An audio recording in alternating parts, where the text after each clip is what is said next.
Look, this guy's done, and everybody knows it. But coming up, we're going to have some breaking information about voter irregularities in Fulton County, Georgia. John Solomon joins us. Wilkow starts now.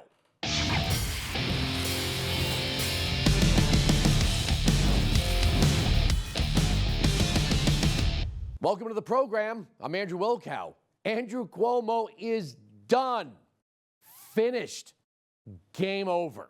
Wasting energy on distractions is the last thing that state government should be doing. And I cannot be the cause of that. New York tough means New York loving. And I love New York. And I love you. And everything I have ever done has been motivated by that love. And I would never want to be unhelpful in any way. And I think that given the circumstances, the best way I can help now is if I step aside and let government get back to governing. Okay, that's not breaking news now. It's not even breaking news that it was 11, count them, 11 women, including a female New York State trooper, that have come forward with allegations of sexual misconduct. Now, these are not allegations from a high school keg party almost 40 years ago. These claims are in the here and now. And there's a pretty shocking, but not shocking twist to all of this. I mean, shocking or not shocking, depending on how much you know about how hypocritical the Democrats can be. We'll get to that in just a bit. But it's hard to feel bad for him, given the way he treated others who were accused. And of course, he denies it all. But I cooperated with the review, and I can now finally share the truth. My attorney, who is a non-political former federal prosecutor, has done a response to each allegation. And the facts are much different than what has been portrayed. He sounds like a president we might remember from the 90s. Let me say up front, unlike the way Democrats treat people like Donald Trump, Brett Kavanaugh, and basically every other Republican, Cuomo is innocent until proven guilty. He is, in fact, entitled to due process. But how could this possibly happen to him? I mean, he was the progressive champion of women. Let's take a walk down bad memory lane, shall we? Listen to the fire in his voice at the 2018 State of the State address. Our country is finally taking a long look in the mirror as to how we treat women. And we are disgusted with and we should be. Our challenge is to now turn society's revulsion into reform. Carpe diem, to seize the day, to learn, to grow, to change. Here he is, speaking of Brett Kavanaugh. There is a disrespect for women that this administration chronically exemplifies. After the Me Too movement, they did absolutely nothing when it came to sexual harassment. They have always diminished the charges of women. Always, consistently. Wow, the whole administration. You know, the way he speaks, you'd think he'd be the first man to be the president of the National Organization of Women. I think we have a moment in time today to recognize a major problem that has existed, a dirty little secret of society, which is that sexual harassment, sexual abuse of women is a widespread, pervasive issue that has gone on for years. In a male-dominated society where men write the laws from their perspective, and a male-dominated society where men enforce the laws, there has been an ongoing, persistent culture of abuse of women in terms of sexual harassment, assault, discrimination. That's right. There is no room for men who abuse women, says the knight in shining armor. But today's a different day. And there have been revelations and an exposure that is undeniable. Very powerful people in society have been outed and exposed as having abused women repeatedly with impunity for a long period of time. High-level government officials, high-level media officials, high-level corporate officials. 10, 20, 30 years of abuse that people got away with. And there comes a moment in time where society stands up and says, enough is enough. With a rhetorical record like that, who could possibly believe that he would be such a monster? You know, it wasn't that long ago that the drooling left-wing media couldn't wait to get its daily dose of New York's velvety-voiced Governor Andrew Cuomo.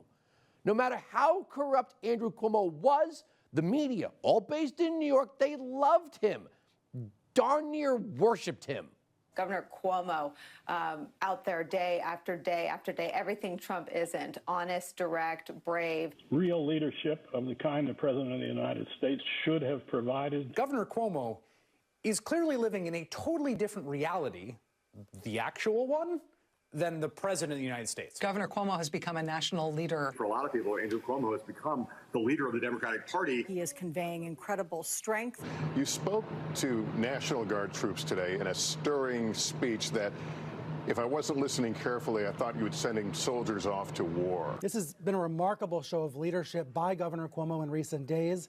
He's providing hope, but not false hope. Governor Cuomo, I think, is one of the heroes on the front lines. With all of this adulation that you're getting for doing your job, are you thinking about running for president? Andrew Cuomo, who has a daily television show now and has become, in some ways, the shadow president. Maybe Trump is just a little bit mad that Governor Cuomo has become a kind of acting president. Dealing with hardship actually makes you stronger. That's what Governor Cuomo said earlier today. That's what I'm going to go teach my kids right now at home. If, you know, this stuff would be fun. If it was satire, it'd be really funny, but it's not. But speaking of which, even the late-night chuckleheads want an in on the Cuomo love fest. One governor who's getting great reviews for his leadership in this time of crisis is New York governor and only guy allowed to make fun of Chris Cuomo, Andrew Cuomo. Governor Cuomo has projected an air of much-needed competence during the epidemic, and the people are there for it. Hashtag President Cuomo has been trending on Twitter, and some people are taking this a bit further, like the author of this op-ed entitled, "Help, I think I'm in love with Andrew Cuomo." It's okay. These feelings are perfectly natural. Many Americans experience moments of being at least Andrew curious, if not fully Cuomo-sexual. Oh, yeah. None of these people could tell the rest of us what he actually did. I mean, what was his great success in dealing with the pandemic? Answer, nothing. It was Donald Trump that sent New York the ventilators and the Navy hospital ship. But who cares, right? He gave a good speech, and they love him for it. They didn't care when he issued an executive order that ushered COVID-positive patients into nursing facilities and got 15,000 people killed, then tried to cover it up. Look for yourself. Right there. Hold it right there. Hold it. Read the highlighted portions. As a result, this directive is being issued to clarify expectations for nursing homes receiving residents returning from hospitalization and for nursing homes accepting new admissions, followed by no resident shall be denied readmission or admission to the nursing home solely based on or a confirmed suspected diagnosis of COVID-19.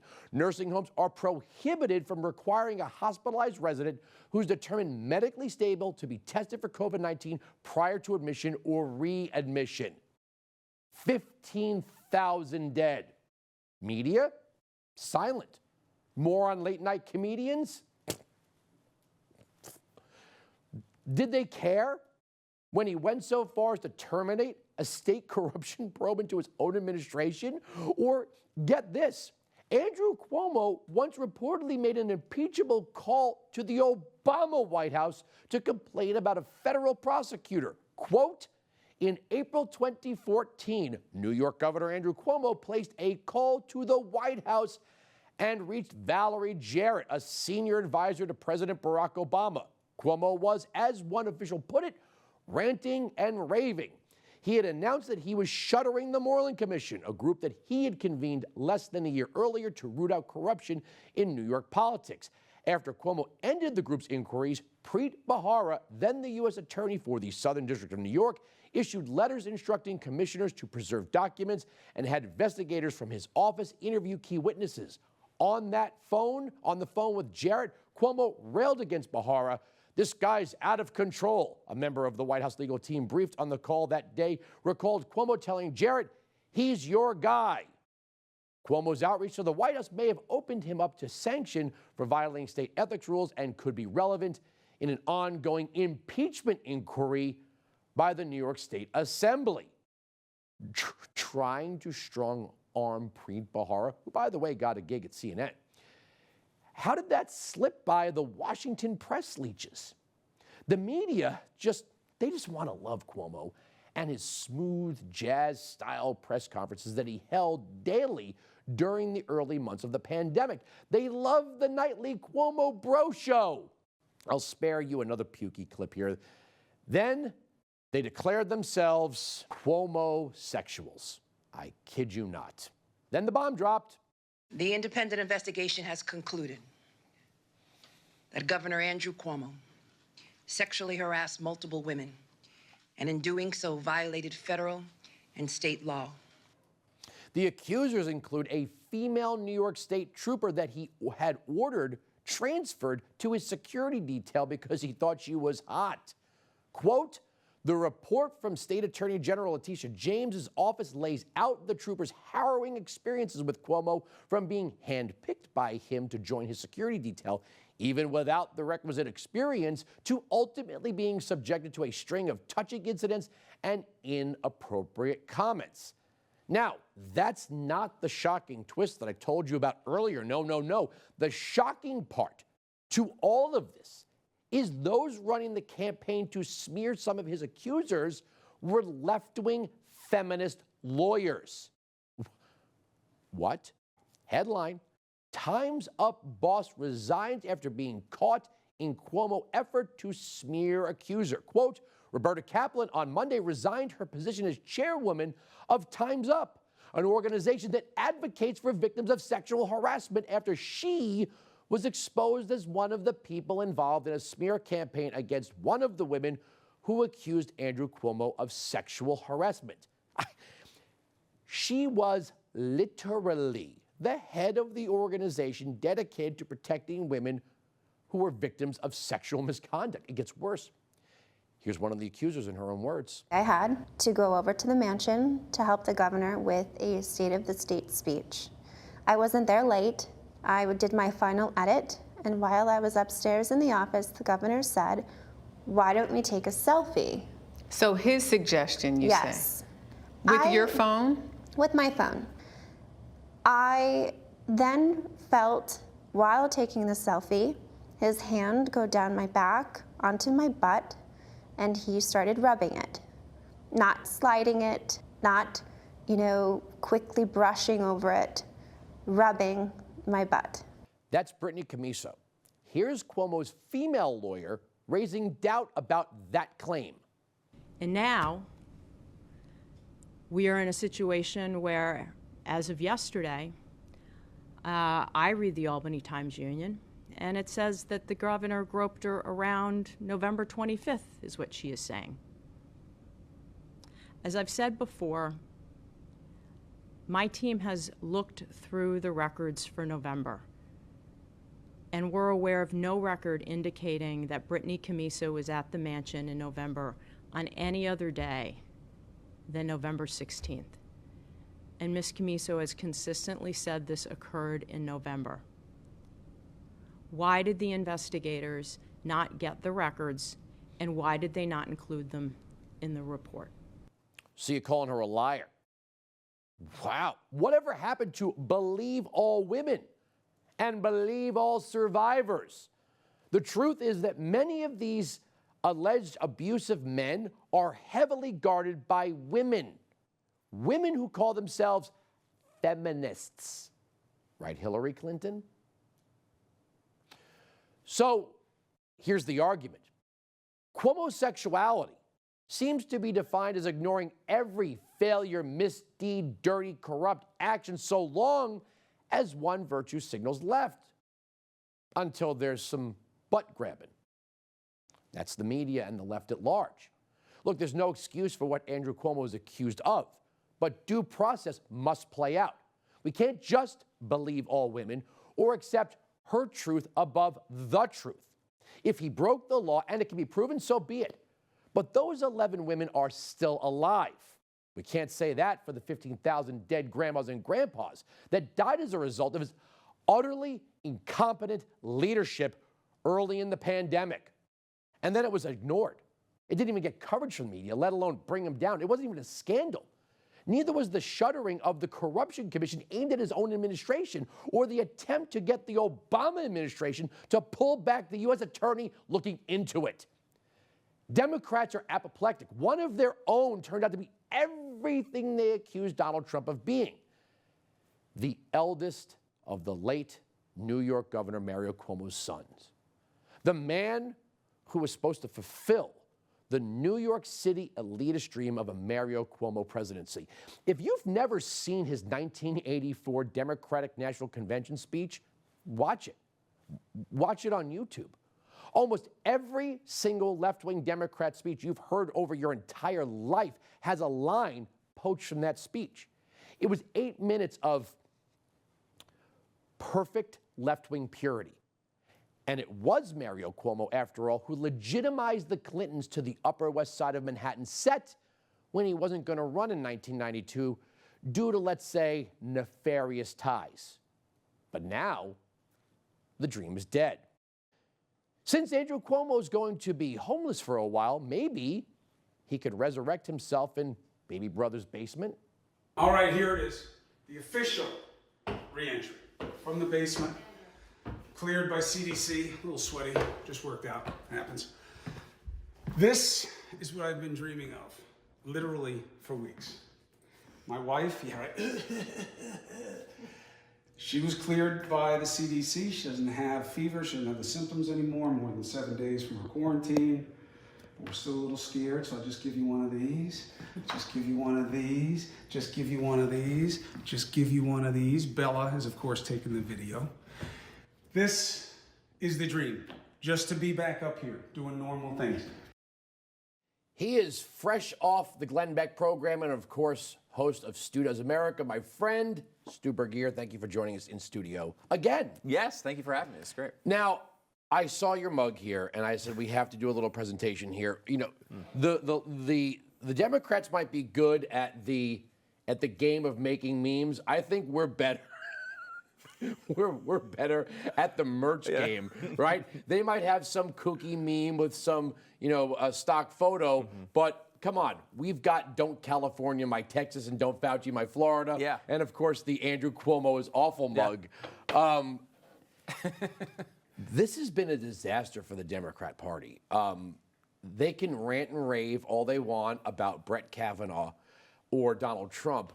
These are not 35-year-old high school keg party allegations. These are 11 women who are saying this happened last week. Yeah, yeah. And they're allegations made while Andrew Cuomo was in front of the state saying, hey, I'm an ally.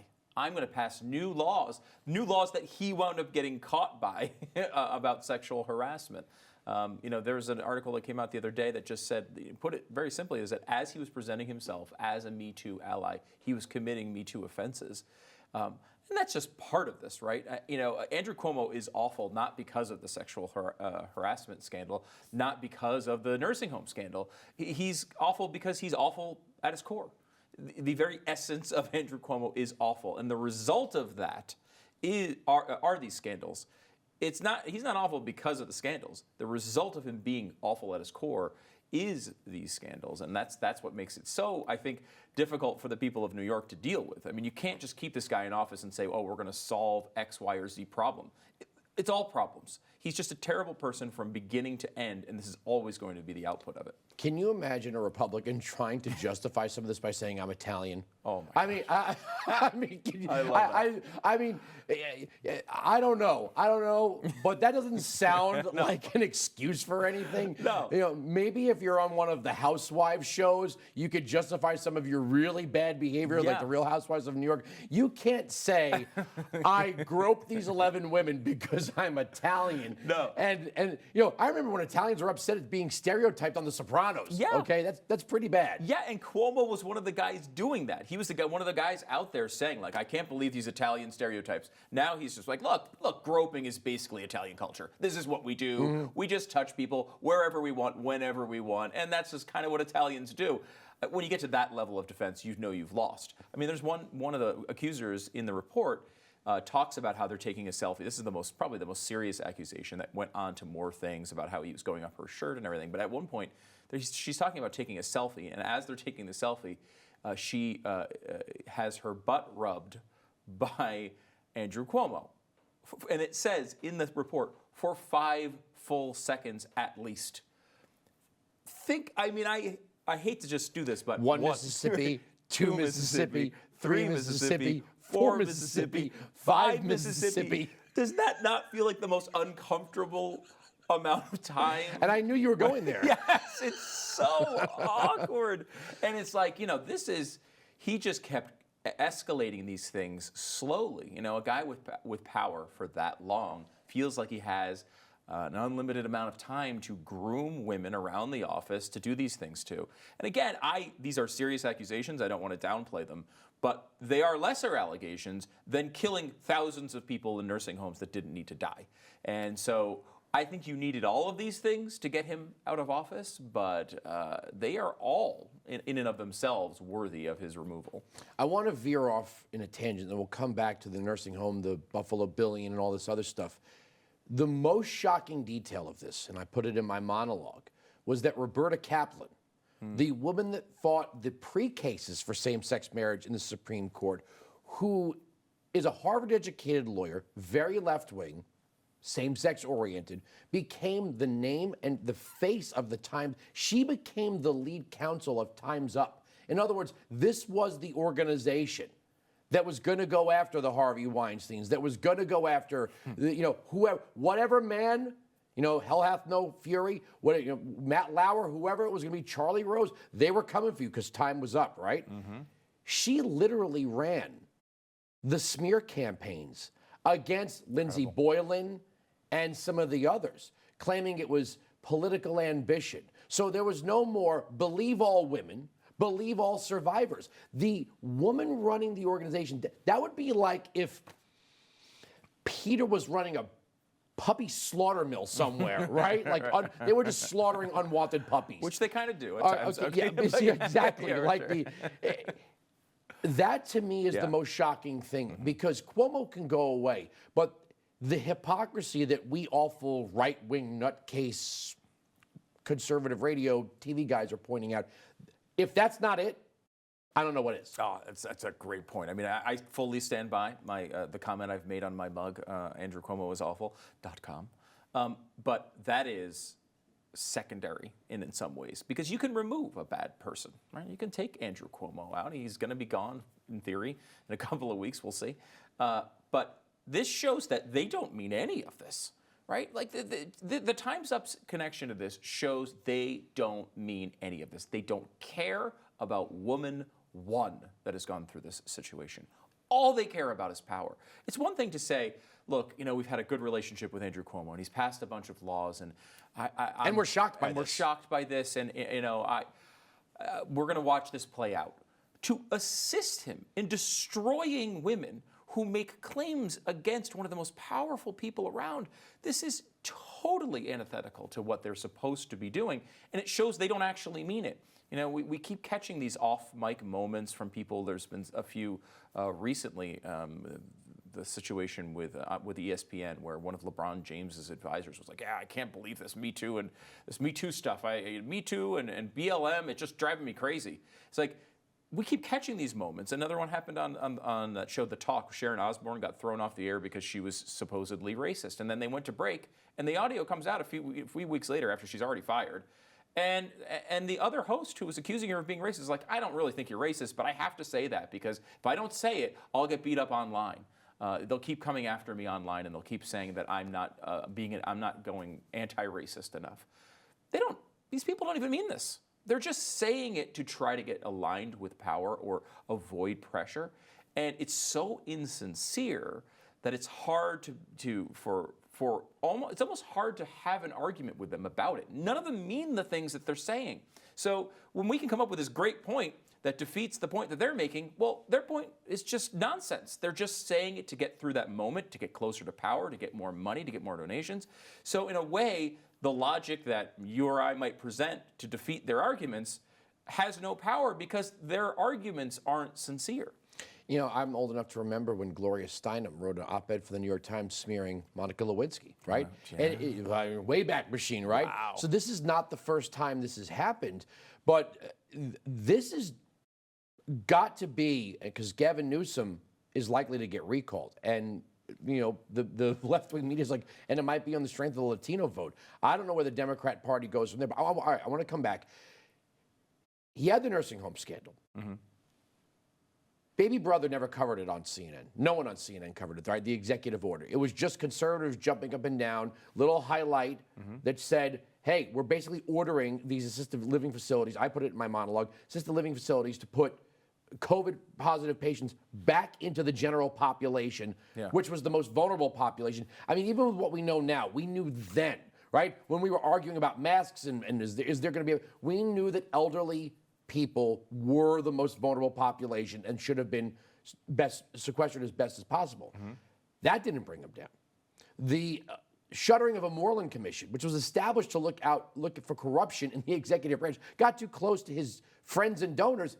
That didn't get him in trouble. He called Valerie Jarrett and tried to strong-arm Preet Bharara off looking into his shuttering of the Moreland Commission, which even Ronan Farrow's jumping up and down saying, that's impeachable under New York law. That didn't bring him down. The Buffalo Billion, all of these, none of this, it was butt-grabbing. The Democrats were fine with everything he was doing up until the butt grab. Now, look, I'm not downplaying what these women allegedly went through. But they're alive, and there are 15,000 people who aren't, right? If the Democrats can't see why some people might go, you know, this is bad, but there's an entire mountain of stuff that's worse over here, you know, what does that tell you about the state of the Democrat Party? Yes, I think that's, first of all, I totally agree with everything you just said. I mean, it is, these things are bad. Some of them, I mean, are jokes and comments you might be able, if they were isolated, might be able to blow off. But with all of them, you know, there does seem to be something serious there. And he's kind of admitted that a lot of this stuff was going on. He's just saying that they misinterpreted it. So I agree with you that that is not what should have removed him from office. Though I do think, in a way, it was a needed part of this. And the reason why I say that is because all the other things that you just brought up, all the other scandals, also, in a way, convict other Democrats, right? Like Andrew Cuomo, if the reason he's removed is the nursing home scandal, then what everyone's going to do is look back at all of those Democrats and look at what they were saying at that time. And they were praising him as if he was the greatest man of all time. They have a responsibility for what he did in the nursing home scandal. They have responsibility for all the billions of dollars he's stealing, for shutting down commissions, for trains he's building at airports that go basically nowhere, and there's a bus that's already doing it in less time, but he's still spending multiple billions of dollars, shockingly some of that money going to his friends and allies. All these scandals implicate Democrats. This one doesn't. in a way. And now the Time's Up thing, I think, does complicate that. But generally speaking, this is a scandal of this guy. They can just say, this guy was bad. He was touching other Democrats. These accusers are all Democrats, right? Not just the people who investigated it, the people who accused him. So in a way, it gives them this free pass to get rid of this guy who, while they like a lot of the stuff that he did in office, they didn't like him. He was a particularly bad person and was continually beating them up, was harassing them. They didn't like him. You know, in a way, it was sort of Hillary Clinton-ish. Like the Democrats didn't love Hillary Clinton as a person. They loved her policies in a way, but they didn't love her as a person.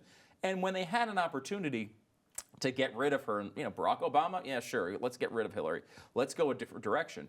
When she loses the election to Trump, there's no big movement to help Hillary Clinton now, right? And I think there is, with Cuomo, he was so hated among the Democratic Party there that they could get rid of him. They could say it was, it was just he was doing this to women, and they could ignore all the real things that in a real serious way they should be implicated in. The media as well, they all said this guy was great while he was killing these old people.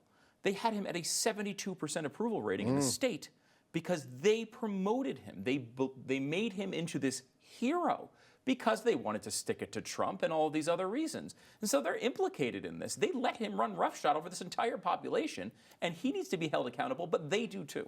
All right, well, we are, so to speak, out of time, so time is up. Andrew Cuomo is awful.com. We could do a whole part 2 on this on Letitia James, who you know is going to run for governor. That's going to make this look pretty awful. And then you'll have to come back when Gavin Newsom gets recalled. Yes, absolutely. That's another great topic. All right, Stu, thanks for joining us again. Thank you. All right, here we go. Side note. Take a look at this headline from theblaze.com. Subway franchise owners fed up with woke spokeswoman Megan Rapinoe's TV ads. Customers call for restaurant boycott over anti-American behavior. Look, wokevertising is not really working out so well. Just go ask Gillette. But this is not about whether or not we should be putting female athletes in TV ads. If the customers are rejecting the product, well, then wokeness is failing. If people don't want to spend their money at Subway because of Megan Rapinoe, what are you going to do? Look, if she wants to air her politics aside from U.S. Olympic soccer, that's fine. That's what free speech is all about. But you know what? The funny thing about the First Amendment is the freedom of speech doesn't include a right to be heard. Nobody owes it to her to listen to her or buy a product that she advertises. So if people are not going to go to Subway because of Megan Rapinoe, then they have a marketing problem that they have to change. Now, here's the funny thing. Subway, the corporation, doesn't own these franchises. They enter into an agreement, right? They buy their products and they take the advertising and they use the name Subway. They're supposed to attract customers with national ad campaigns and multiple locations. But if people are rejecting this, then the corporation is kind of killing their small business franchisees. I got something for you. This is pretty basic. If Subway wants to attach itself to the glory of Olympic gold, they should use my new hero, Tamira Mensah-Stock. Take a look. That American flag around your shoulders looks pretty good. How does that feel to represent your country like this? It feels amazing. I love representing the U.S. I freaking love living there. I love it, and I'm so happy I get to represent USA! Okay, he is an award-winning investigative journalist and founder of JustTheNews.com, and he has some interesting news to share about Fulton County, Georgia. John Solomon, thank you for coming on the program. It is my pleasure to be with you. All right, you were on my radio show this week on SiriusXM Patriot, and you broke a story about an issue related to poll workers or vote counters, whatever you want to call them, taking ballots that they were unsure of and then stuffing them back in the machines. And you said, I'm going to have some breaking news this week. And I said, well, then I got to get you on the next episode of Wilkow on BlazeTV. And you said, okay, I'll do it. So what is this breaking news?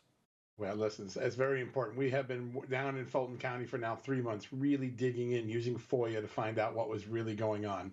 And over the last 48 hours, we've broken 2 consecutive stories following up on the ballots that were going on, all the human adjudication that was changing, altering ballots to make sure certain votes counted. What we have now is first an audit from the chief auditor of Fulton County, which irrefutably shows that Fulton County can't account for the money that it has spent on elections. It has lost machinery. It has overpaid by 4x certain contractors, and it had, perhaps most important to the voter, no written procedures to really govern what happens. And that explains how we end up with that 29-page memo from the Georgia State Observer, who said they were a mess. They were double scanning ballots. They were not protecting the privacy of voters. They were moving voters ballots not in block boxes but in carriages with no security whatsoever. When Brad Raffensperger told America back in January that this was a perfect election in Georgia, he must have excluded Fulton County because nothing was perfect in Fulton County. Let's walk this all the way back. You know, as late as the runoff election, we were watching ballots. We were watching live ballots go out to whoever. I mean, these ballots were not always signed. We don't know if the voters that were voting were registered. If they were in assisted living facilities, we don't know who assisted them because there was no witness signature. Some of these ballots were dropped off at drop boxes that were then carted to the counting rooms with no chain of custody reports. This is not stuff I'm making up. I mean, anyone that's been following these Georgia questions for quite some time, there's a whole bunch in this chain of events before we even get to all of this shocking information that you at Just the News are breaking. We were told, don't talk about this stuff, right? You crazy right-wing conspiracy theorists. Trump lost fair and square. Get over it. Move on. Biden's president. But going forward, if this is the way we're going to govern elections with H.R. 1, if we're going to have ballots going out, vote by mail, no voter signatures, no security envelopes, no co-witness or witness signatures if someone's had assistance in filling out their ballot, no chain of custody reports. In some cases, the Democrats are demanding that any civic organization can run a drop box, not limited to the County Board of Elections. We are looking at an election anarchy in the future. Listen, this morning we have a story on Just the News that reports that the California Secretary of State is now allowing voters to download their ballots over the internet and fill them out. If you want to add chaos to the system, just start doing internet delivery of ballots. Anyone can get a password. Anyone can download it. You can download it, leave it on your printer. Someone can pick it up. The goal of Democrats is to make the system chaotic so that more and more questionable votes can count. They've talked about that publicly. They don't hide with their intention. And when you see what California's doing, it's an evolution for what we saw in Georgia. The second story we broke this week, I think, shines a little bit more light on who's trying to influence the election referees. We broke a story showing that the Southern Poverty Law Center, one of the most anti-Trump groups in America. I mean, they actually accused the president of being a white supremacist and fomenting it. They gave $85,000 to Fulton County, that's Atlanta, to put drop boxes in African-American neighborhoods to turn out the black vote, which obviously was going to turn out for Democrats. It always has historically. That's how bad the system's gotten. You have people paying off the election judges. You've got ballots going to people who didn't ask for them. You can download and print them out. And then when ballots come through and the machines do the right job and reject the ballot because someone filled it out wrong, a human comes by and says, you know what, there's 2 marks here, one for Donald Trump, one for Biden. I'm going to erase the Trump one and count that for Biden. That really happened in Georgia back in November. I'm not going to argue with people who say we might need more voting machines in certain neighborhoods. I don't want to see somebody denied their privilege to vote because there might be a lack of resources. So, but let me get this straight. The Democrats and the big media tell us that 1 in 4 black people don't have ID to vote, but they're online to download a ballot. That makes perfect sense. You are somewhere so sequestered from society that you don't have an ID, even though in states like Georgia, the ID to vote is free. Sonny Perdue signed that into law a long time ago. A picture ID valid for voting is free in the state of Georgia and in the state of Texas, the 2 states the Democrats are battling the most over their voter ID laws. But if you're going to tell me that 1 in 4 Black Americans lacks proper ID to vote, how are they online? Yeah, listen, you have to show some proof of identity to get internet utility service, right? This argument about voter ID is an elitist argument that actually doesn't connect with real America. 78% of Americans, including a majority of African Americans, Latinos, women, millennials, they all agree that voter ID is a good thing. And I think really the argument that the Democrats make is kind of a form of racism through low expectations. If an African American can go to the store, can get internet capability, can go on an airline and do those things, it's not that hard for them to get a voter ID. And I'll tell you what, I've talked to a lot of low-income African Americans. They take offense to this argument. They're like, I'd get an ID if I want. I'm not that incapable. It's actually patronizing them to hear this argument. The Democrats are kind of going against the will of the American people when they take these battles on. I said it to you on radio, and I'll say it again. If there's a question about where these people are, if everyone's getting vaccinated, while they're sitting there, why not take their picture, right?